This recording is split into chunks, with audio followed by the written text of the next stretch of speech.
Dhubri, Nagaon, Morigaon, Barpeta, south সালমাৰা, Goalpara আদি বিভিন্ন জিলাত আমাৰ খিলঞ্জীয়া লোকসকলে, তাত যেহেতু আমি সংখ্যালঘিষ্ঠ, খিলঞ্জীয়া লোকসকলে যথেষ্ট নিৰাপত্তাৰ প্ৰশ্নত তেওঁলোকে সদায় সন্মুখীন হৈ থাকিব লাগে। বিশেষকৈ বাংলাদেশৰ হোৱা ঘটনাৱলীৰ পৰিপ্ৰেক্ষিতত তেওঁলোকে বাংলাদেশৰ ফালৰ পৰাও আক্ৰমণৰ বলি হ'ব পাৰে আৰু নিজৰ গাঁওখনতো আক্ৰমণৰ বলি হ'ব পাৰে। সেই পৰিপ্ৰেক্ষিতত আজি কেবিনেটে সিদ্ধান্ত লৈছে যে আমাৰ অসমত এনেকুৱা যিবিলাক ভালনাৰেবল এৰিয়া আছে তাত খিলঞ্জীয়া জনসাধাৰণক আৰ্ম লাইসেন্স দিয়া হ'ব। আমি তেওঁলোকক আৰ্ম লাইসেন্স দিম, তেওঁলোকে যাতে কোনোবাই যদি ভাবে যে মই বন্দুক কিনিম বা মই আগ্নেয়াস্ত্ৰ ৰাখিম, তাৰ কাৰণে আজি আমি এটা স্কিম এনাউন্স কৰিছো, special schemes for grant of arm licences to original inhabitants and indigenous Indian citizen in vulnerable and remote areas of Assam.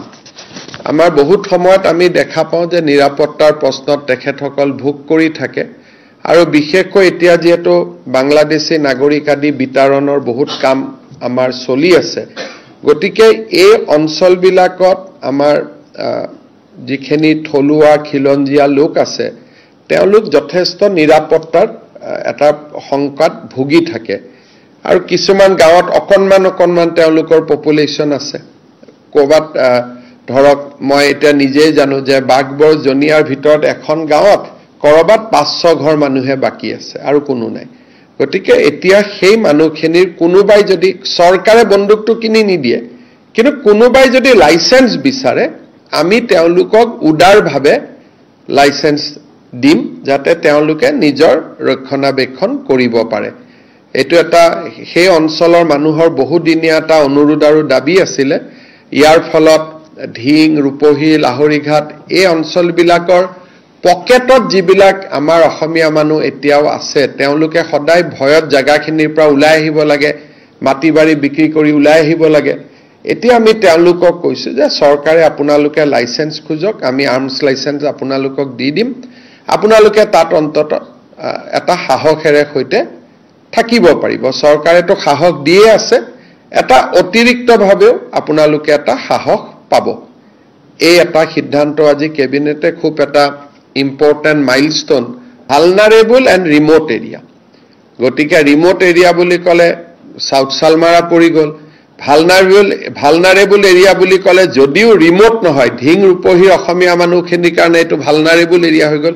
গতিকে দুটা ক্ৰাইটেৰিয়া কৰা হৈছে, এটা ভালনাৰেবল আৰু এটা ৰিমোট, দুটা ক্ৰাইটেৰিয়া। আমিতো কোনোদিনে কাকো কোৱাই নাই লাগে, মোক ব্যক্তিগতভাৱে আবেদন কৰি থাকে, কিন্তু চৰকাৰতো আঁচনি নাছিলে। মোক গলে কৈ থাকে যে ছাৰ আমাক আৰ্মছ লাইসেন্স দিয়ক বা আমাক বন্দুকৰ, মোক কি আৰু মই যেতিয়া গাঁৱত মিটিং কৰিব যাওঁ, পঞ্চায়ত ইলেকশ্যনতে মিটিং কৰিব গৈছো, ৰাইজক মই লগ কৰোঁ, ৰাইজে মোক যি কাগজ পত্ৰ দিয়ে সেইবিলাকৰ ওপৰতে আমি পিছত সিদ্ধান্ত লওঁ। গতিকে এইবাৰ মই ইলেকশ্যনত যাওঁতে মোক বহুত লোকে কৈছিলে, বিশেষকৈ নগাঁও আৰু দৰঙত যাওঁতে, যে আমাক ছাৰ আৰ্মছ লাইসেন্স দিয়ক, নহ'লে আমি মাটিবোৰ বিক্ৰী কৰি দিব লাগে। সব জিলাতে দি দিম। ভালনাৰেবল বুলি ক'লেতো চৰকাৰৰ ওপৰত পৰে, গতিকে গুৱাহাটীতো ভালনাৰেবল এৰিয়া থাকিব পাৰে।